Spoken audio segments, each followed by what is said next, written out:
Hello,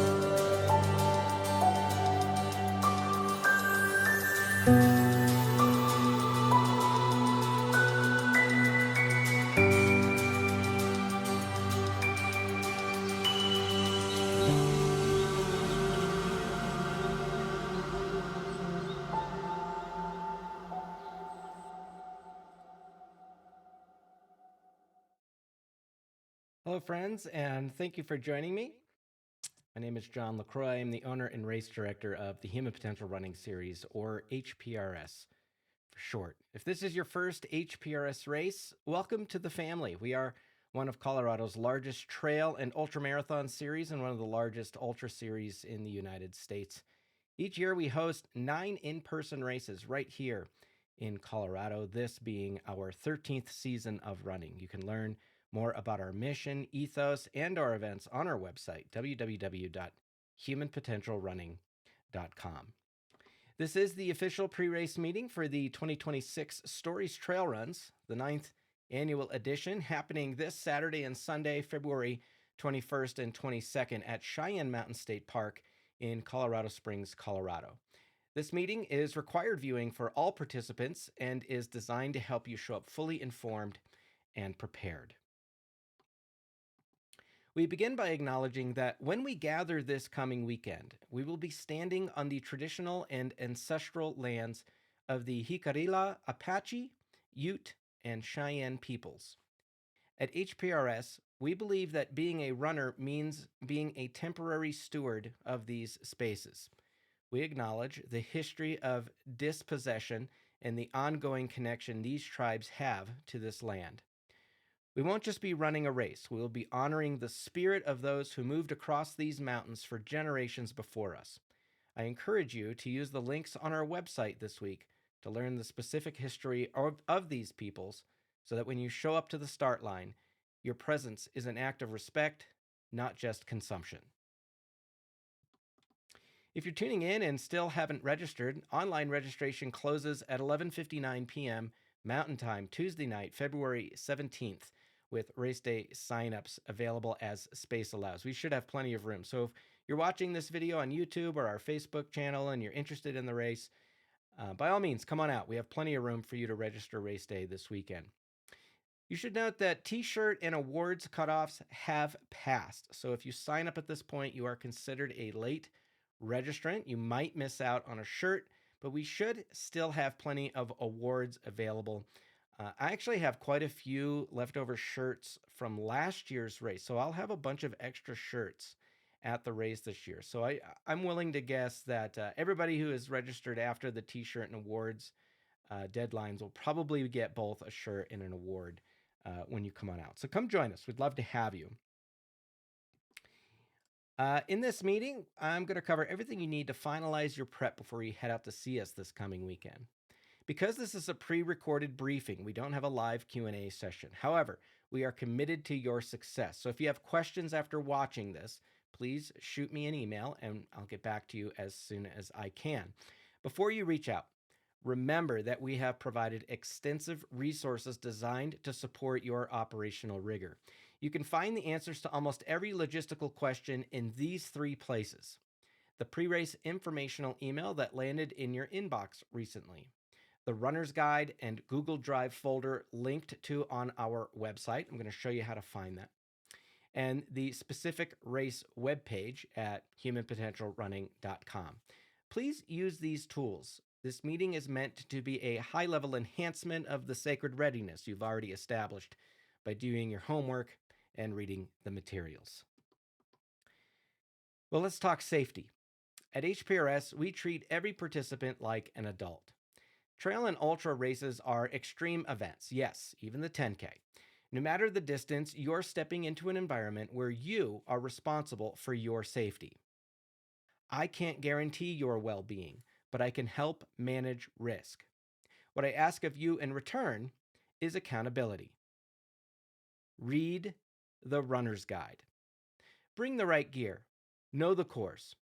When you are deep into this race, your executive up brain, the part of you that makes logical, safe decisions, is going to check out. Your primal down brain will take over. making choices based on fear, exhaustion, or comfort. I need you to preload your sacred readiness now. You need to be self sufficient because I cannot put a volunteer on every corner to override your lizard brain's bad math. A headlamp, extra batteries, and a $2 poncho aren't just gear, they are your anchors to reality. And please remember, DNF doesn't mean did not finish, it means did nothing fatal. You do not need to prove anything out there. If something feels off, if it's okay to stop. We don't post DNF in our results. So if you're done, it's like you were never there. Sometimes the mountain wins. That doesn't mean you lost.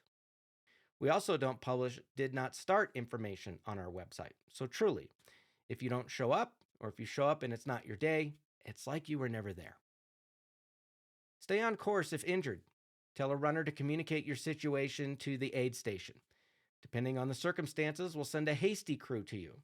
Don't go bushwhacking to a road or to another trail. That makes things harder for everyone. Also, please let your family know where you'll be and that there's no live tracking. If they want to help, we always need volunteers. Volunteering is the best way to see you on course. At HPRS, we take personal accountability seriously. We expect that you've read the runner guide and race email. If someone shows up unprepared, we may refuse service. This isn't about being mean. It's the why behind our math. An underprepared runner is a liability who drains the energy of our volunteers and the financial sustainability of this series. We serve the community, and one person's lack of accountability shouldn't compromise the sanctuary we've built for everyone else. I recently sent out the pre-race email to all registered runners. If you haven't read it yet, please do. First thing I want to show you here is if you go to our website, humanpotentialrunning.com. Again, you can go there. And then there is an events tab. You're looking for stories. Click that. It'll bring you here to our race-specific webpage on our website. Now, if you scroll down, I want you to see that there are stats here for the 10K, half, 20 mile, and each colored loop associated with the race. But this is important here. This is a menu, actually. And if you click on any of these, you're able to get to any number of items like our CalTopo map, our course map, course preview, which I've redone for this year. Also, we have our runner's drive. This is probably the most important link here. It will take you to our runner's drive. In this drive, you will see, you will see the runner's guide. You're going to see our responsibilities of the runner document that details what is expected of you in running with us. There's a runner navigation apps document. This actually is instructions on how to set up your phone to live track yourself while out on the course using either the CalTopo, Colorado Trails Explorer, or Gaia GPS apps. We have historical finisher data here. We also have maps of our routes. If you haven't heard, this course has been 100% redesigned from previous years. So everything is brand new this year. All routes are new. So if you've run this race before, don't show up expecting you know where everything goes. Don't show up expecting that the start-finish line is at Swift Puma. It is not. It's also not at the Meadows Campground or Raptors Glen. That is also in a new location.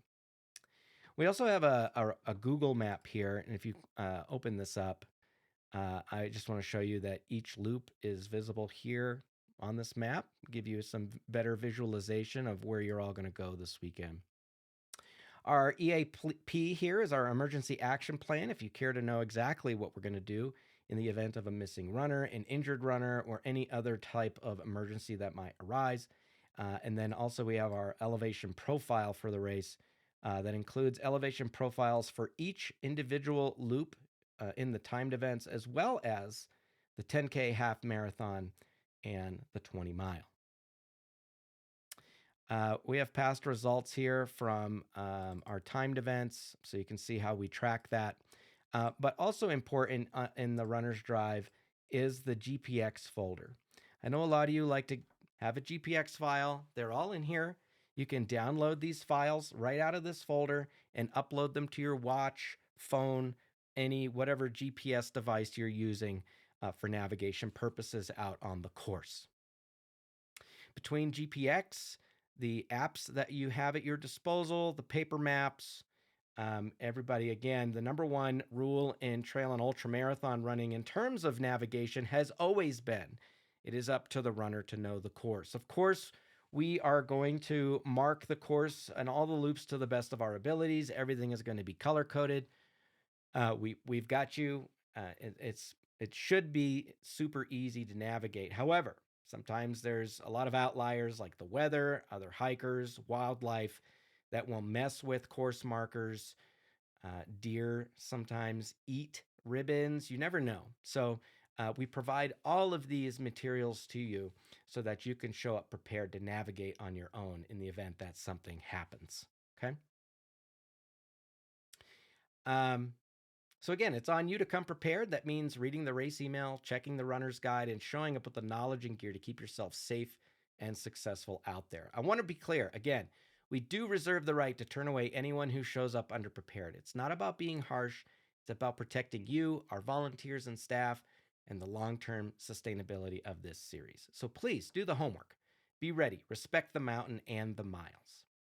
Now let's quickly hit on some core logistics for this weekend, the most important being parking and camping. So first thing I need to let everybody know, in years past when you've come to stories, it doesn't matter if we're in Raptors Glen, the Meadows, or Swift Puma Campground within Cheyenne Mountain State Park, you've been able to camp out on Friday night and or Saturday night. Our start-finish line has moved to the Lime Kiln Trailhead within Cheyenne Mountain State Park. I'm going to show you where that is in a moment. And I need to let everybody know that camping is not permitted within that parking lot. You may not sleep in your car. You may not sleep in your camper van. You may not sleep in a camping trailer. There is no camping at all whatsoever within the Lime Kiln parking area, which is the start-finish line for this event. If you want to camp out, you are going to need to reserve a campsite within Cheyenne Mountain State Park on your own accord through the state park's website. Of course, you're also welcome to find lodging elsewhere. We are in the city of Colorado Springs. There's tons of places that you can stay logistically close to the race site. So please keep that in mind. No camping, no sleeping in your vehicle, no sleeping in a camper van. If you are a volunteer and you are planning to sleep in your vehicle or camper van or something, please reach out to me. And there is a plan for us, for staff and volunteers, by special request of the state park. And I will communicate that to you in your emails as well if you are a volunteer. But if you're a runner, a participant, spectator, crew, there is no camping at the start-finish area. You need to take care of that on your own. I want to go next to the to Google Maps so I can show you a lay of the land down here and just kind of where we are and what's going on. So let me pull this. Here you go. So this is an aerial map. I'm going to zoom out so you can see we got, let me use my nifty tool. We got I-25 out here. This is Fort Carson. And then here is Cheyenne Mountain State Park. So as I zoom in, you can see here we've got the main park entrance. We've got the visitor center. And then we have our start-finish line here. Now, in years past, we have had our start-finish line up here at the Swift Puma campground out in this area. Oh no, we've been like way up higher than that. Let's see. Oh no, that's it. Right. Yep. We've been here in Swift Puma over the last couple of years. We've also hosted this race up here at the Raptors Glen camping area. And in other years, we've been down here in the Meadow group camping area. We are no longer in any of these camping areas. Again, the start-finish line is now down here at the Lime Kiln Trailhead. So when you come in to the state park, there's a little bit of a circle. You do not need to start at the visitor center. You're just going to come right in. I do not believe that the main gatehouse here will be manned. However, we're manning it. As a condition of our permits, you're going to come down into the Lime Kiln area. And then in the runner guide, it details to you that we are parking in these parking lots here, and we are not parking in these parking lots over here because we need to maintain space and availability for other park users to come on into the park and hike and do whatever that they would like to do for the day. So again, here in the main parking area, this is the Lime Kiln Trailhead within the state park, and we are parking in these main lots right here. We're going to be able to fit everybody in here over the 2 days that we're in this area, and we are not parking in this area here. Okay, if you have family, friends, spectators coming out, make sure they do not park in that red box. We're all parking in these blue boxes in this area. And then just so you folks know, our start finish line is going to be right here. And our main aid station is going to be right here. I will even have some porta potties present here as well. Okay. Next is, I was mentioning the condition of our permit. So go away. There we go. Okay. So when you first come into the park, you're going to meet some of our volunteers and probably Allie, who we refer to as Mom. She's going to be working the entry situation, and she is the boss. So when you see her, she's going to be looking for a couple of things. So first of all, as a condition of our permit to use the state park, everybody that enters the park needs to have some kind of a park pass, and we need to manage that. So if you show up to the race in a vehicle that has a Keep Colorado Wild Pass associated with your vehicle's registration, and we'll need to see your vehicle registration at the gate, you present, or if you present any of the following passes, a Centennial Pass, a Family Parks Pass, or a pass affixed to your vehicle. So a fixed vehicle, park pass, an individual pass, an Aspen Leaf Parks Pass, or a Specialty Parks Pass. Again, if you show up with a Keep Colorado Wild Pass associated with your vehicle's registration, or a Centennial Pass, a Family Parks Pass, an affixed vehicle Parks Pass, an individual pass, an Aspen Leaf Parks Pass, or a Specialty Parks Pass. Or if you also show up with one of these license plates affixed to your vehicle, any military license plate, any disabled veteran or Purple Heart license plate, you are going to receive a placard that looks like this. Okay, it's going to say has Parks Pass. It's got the CPW logo on it. Your parking's free. Come on in. We're going to give you this placard. You're going to hang it in the rearview mirror of your car, and that's going to indicate to us that you showed up with a pass. Okay, so you're good to go. You're free to enter the state park as you normally would. Thank you so much for arriving in a vehicle that has one of these things. It makes it a lot easier on all of us. So again, keep Colorado Wild Pass on your vehicle registration. If you live in Colorado, you should know what that is. Or maybe you have a Centennial Pass, a Family Parks Pass, and a fixed vehicle Parks Pass, individual pass, Aspen Leaf Parks Pass, Specialty Parks Pass. Or if you have any military, disabled veteran, or Purple Heart plate on the vehicle, you will receive one of these placards. National park passes do not work. This is not a national park. This is not Rocky Mountain National Park or the Grand Canyon. This is a state park. Your national park passes are not one of the accepted passes. You need to have a Colorado state parks approved pass. Now, let's say you don't have one of these passes. Great. You're going to pay $10. Okay. So should you not want to have one of the passes that I've already mentioned or one of those plates on your vehicle, you will be required to pay the $10 vehicle fee upon entry into the park, and this placard will be issued to you. We'll accept cash at the gate, as well as Venmo and PayPal, and I could probably facilitate credit card. And that will be based on available cell service. Please bring extra cash. HPRS staff and volunteers will be manning the operation at the gate in lieu of park staff. Be kind, be respectful, be ready, and we'll figure it out together. Now, if you arrive, let's say you don't have any of the passes or the plate I mentioned above, and you arrive with 4 or more registered runners in your vehicle, even without a parks pass, I will personally pay for your park entry. That's why it says paid, and then we've got a carpool logo +4 on this pass. So if you show up and you don't have a pass or one of the plates, and there's fewer than 4 of you in your vehicle, it's $10 to park.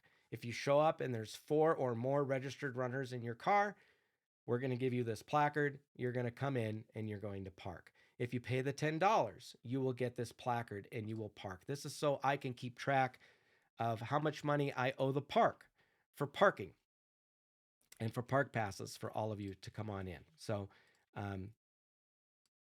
finally, if you show up with a park pass on your vehicle, you've got one of those plates, you've got one of the passes that I mentioned, and you're good to enter the park. Well, your parking's free, but if you have 3 or more people in your vehicle and one of those passes, I'm going to give you a free race.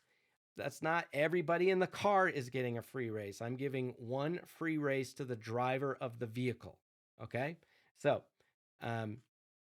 again, free parking and a free race if you show up with either one of the plates or one of the passes and you have 3 or more registered runners in your car. All right? Now, of course, I didn't think this all the way through. And some of you are going to say, well, damn, if I show up with 4 people and without the pass, I just get free parking, but not a free race. I noticed this after I made these. So I'm going to tell you that if you show up and there's 4 people in your car, 4 or more registered runners in your car, again, let me go back to that. This will come, I'm going to pay for your parking, and I'm still also going to give you a free race. And it's one free race. You can decide who in the vehicle is going to get it. I don't care who, but it's only one. I'll be handing those out. There actually will be a code on the back of this placard that you will use for your free race, okay? So again, free parking and a free race if you have a pass and 3 or more runners in your car. I will pay for your parking if you don't have a pass, and there'll be a free race if there's 4 or more runners in your vehicle as well, okay? And then if you're good to go, you're going to come in and we're going to let you proceed. That's it on the parking. It sounds confusing. I know. I'm sorry. The bottom line is, come on in. We're all going to park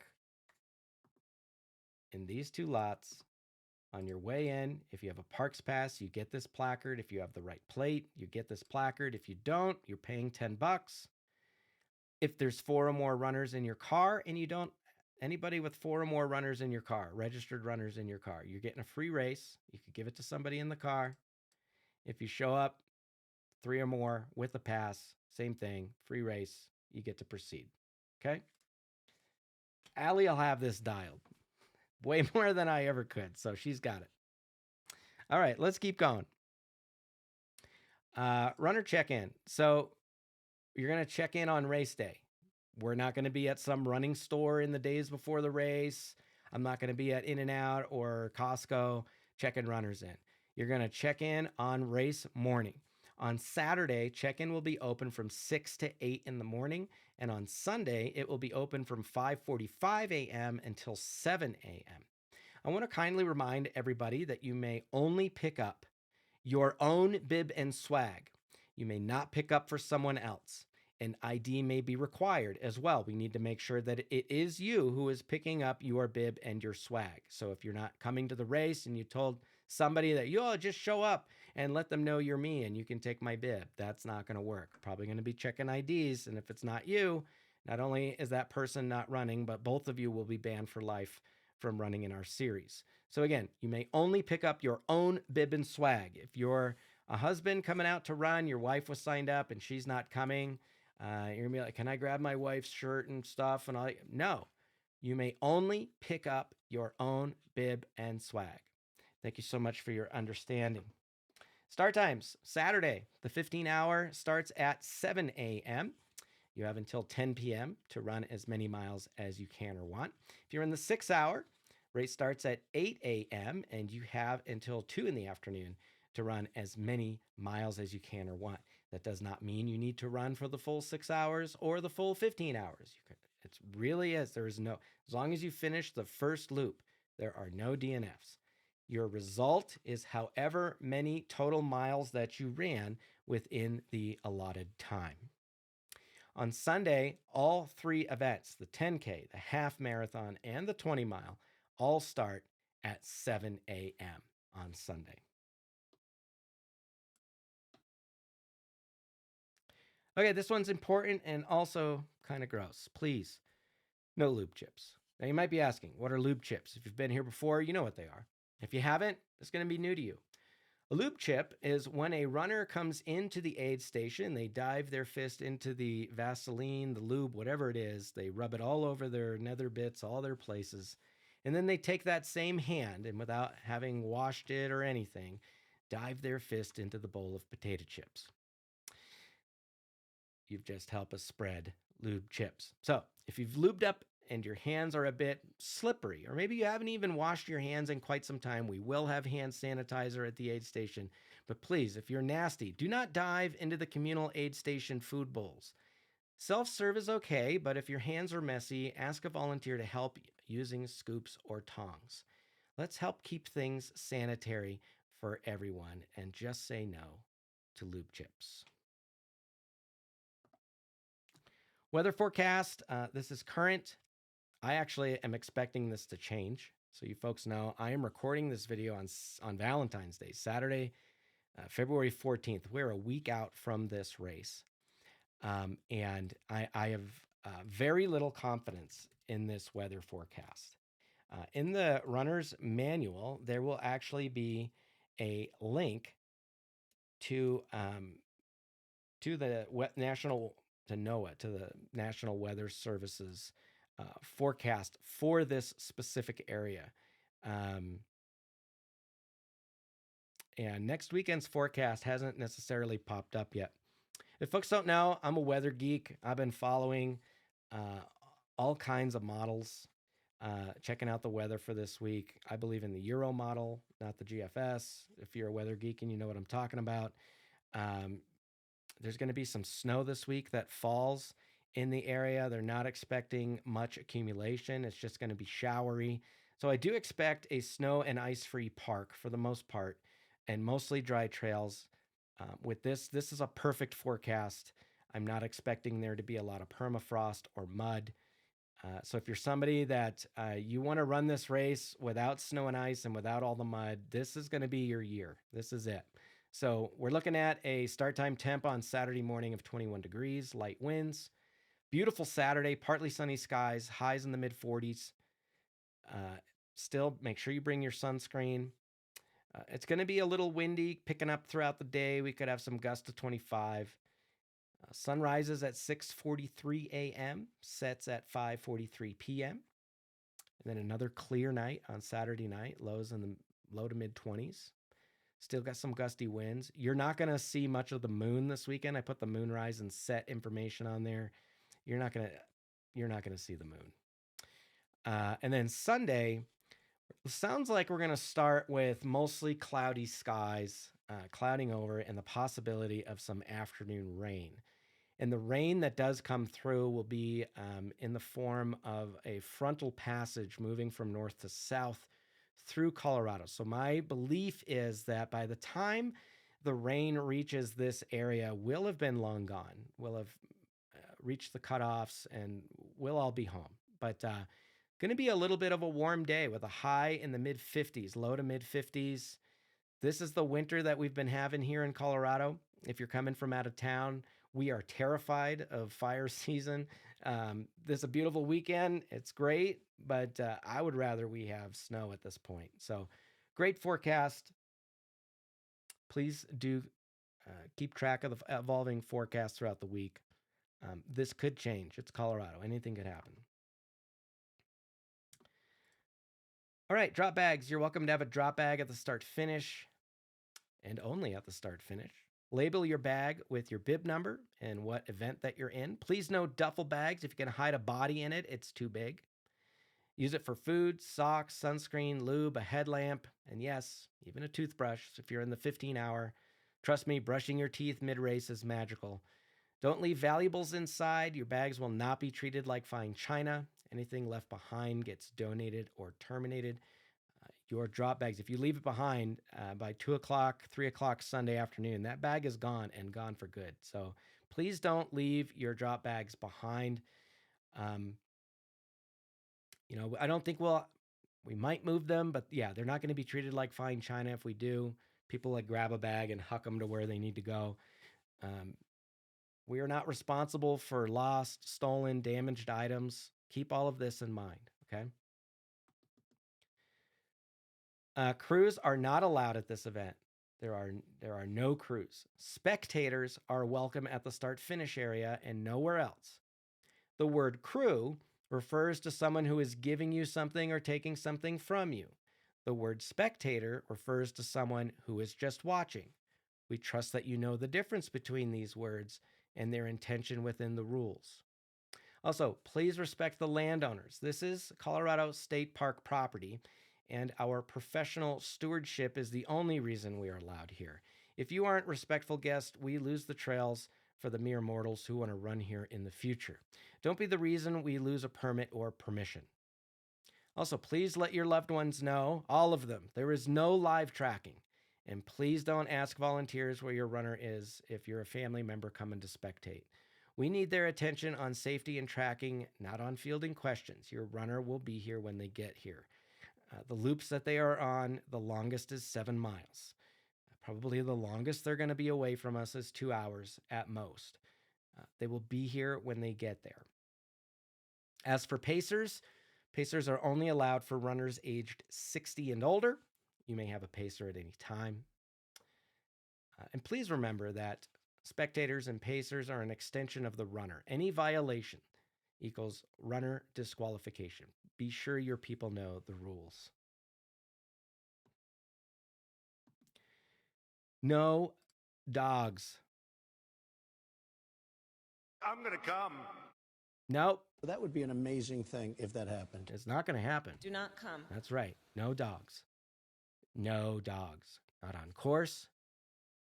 Not at check-in. Not at the start-finish line. Not anywhere. Not in your car for the day. It's a hard no. We love your furry pals, but they're a safety issue. They are a habitat issue, and our insurance does not cover incidents involving them. Friends, this has always been a rule at HPRS, and recently we've seen a lot of runners showing up and locking their dog in the car for the day. If we see a dog in a vehicle that's been locked up in there for the day, you will be an immediate disqualification, or you will not appear in the results, and you will be banned for life from running HPRS events. That is not okay. You got to figure it out. Figure it out. This is a rule at most races. Please figure it out. Figuring out is not, well, I'll just bring them and leave them in the car for that. No, you will not. That is not okay. Not even with the window crack. If you love your animal as much as you say you do, that is not okay. No dogs. Not on the course, not in your car, not at check-in, not at the start-finish line, not anywhere. It is a hard no. Thank you so much for understanding this rule. I got a fever, and the only prescription is more cowbell. Sorry, friends, we don't actually need more cowbell. I know. It's kind of a trail running thing, right? But at HPRS, we've chosen to go a different route for a few important reasons. First, we share these spaces with wildlife. Sudden, repetitive noise, like cowbells, can cause unnecessary stress to the animals who call these areas home. Second, many of our races happen near private residences or small local businesses. We want to be good neighbors and respectful guests on the land. Most importantly, HPRS is a sanctuary for all runners. We actively manage this sensory environment because many in our tribe, including crew and volunteers and your race director, are neurodivergent. For them, the jarring, repetitive sound of a cowbell isn't trail culture. It's a sensory trigger that compromises their ability to be present. We're about tribal caretaking, which means cheering in ways that lift everyone up without overwhelming those who process the world differently. So we're all about cheering, clapping, hooting, and hollering in ways that lift each other up, just without the bells. Thanks for helping us keep the vibe strong and the volume respectful. All right. When you check in, you'll receive your race bib and swag. Bibs aren't here yet, so I can't show them to you. But I want to let you know on the back of your bib, everybody will have a question for this race that is designed to inspire thought within you. We do have a podcast at HPRS. Every year I say, does anybody want to be recorded for the podcast, talk about their question? I'd love to be able to do that this year again. So if in answering the question on the back of your bib, you feel like you have a story to tell that goes along with that question, I'd love to have you come and join me on the show. You'll receive a form after the race to fill out if you want to come and be a part of that, but it's not required.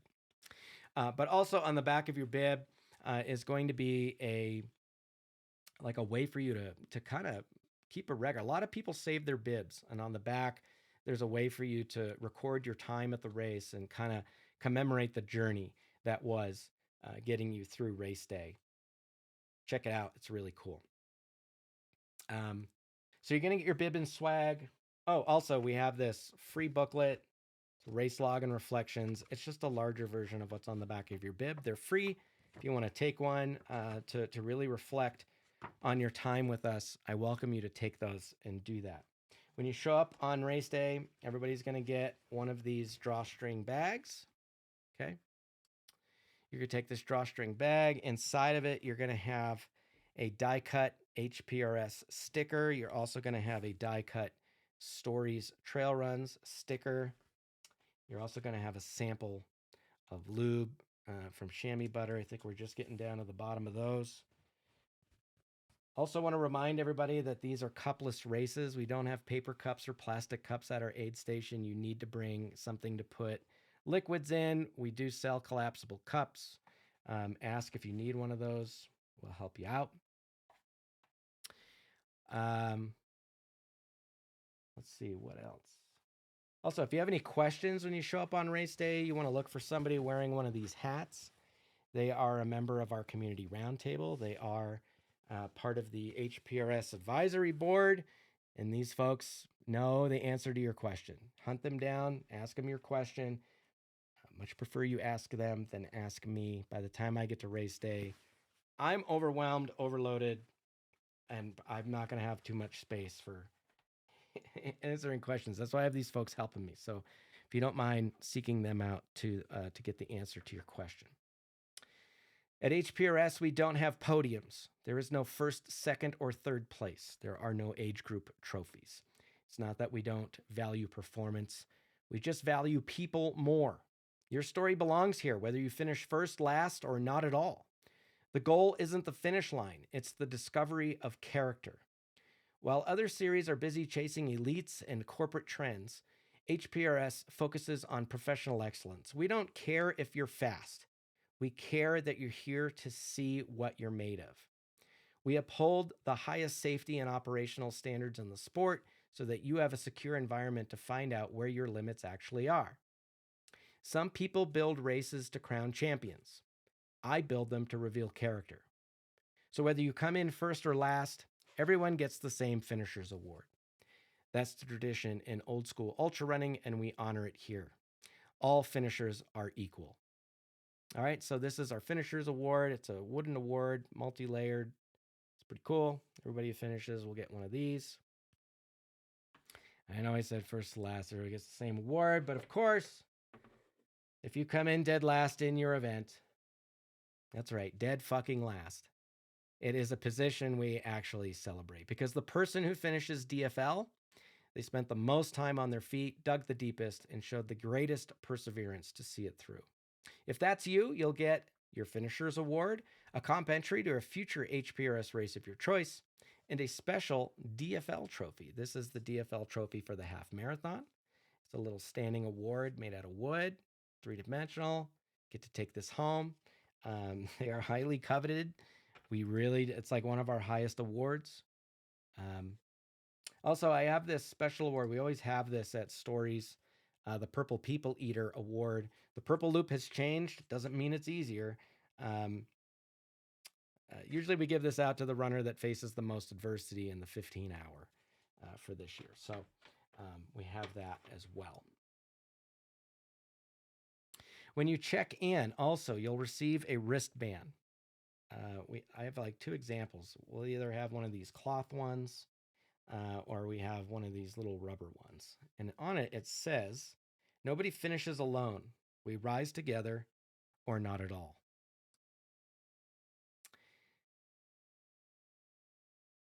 This isn't just swag.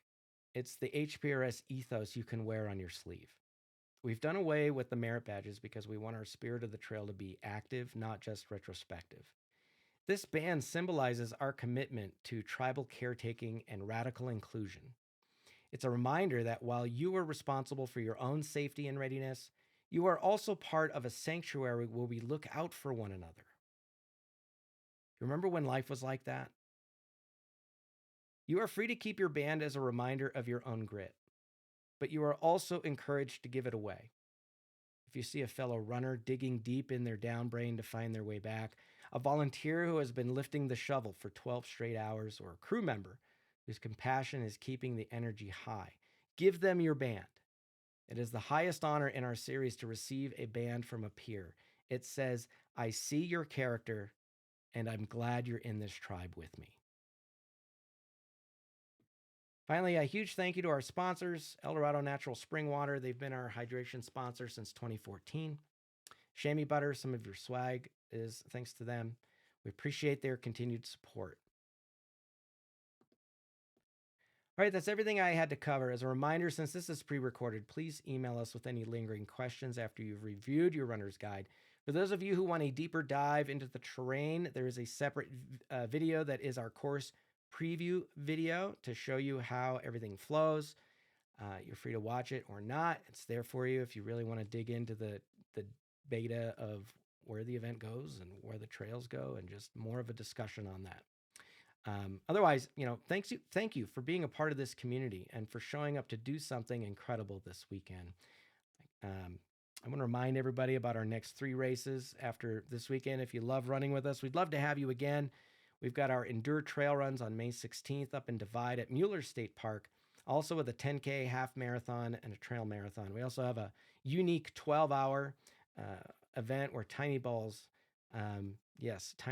decide your fate. We also have a last man standing type of 12-hour event as well. In June, we're in Granby Ranch in Granby, Colorado. June 6th for the Summits Trail Runs, we have a 10K, half marathon, 50K, and a 14-hour elevation challenge where you can do hill repeats if that's your bag. And then in July, it's our granddaddy, Silver Heels Trail Runs, July 10th and 11th in Como. That's up near Fairplay. On Friday, we have a 100-mile, 100K, and 50-mile. And on Saturday, we have a 10-mile, a 19-mile, and a 60K. Would love to have you check those all out on our website, humanpotentialrunning.com.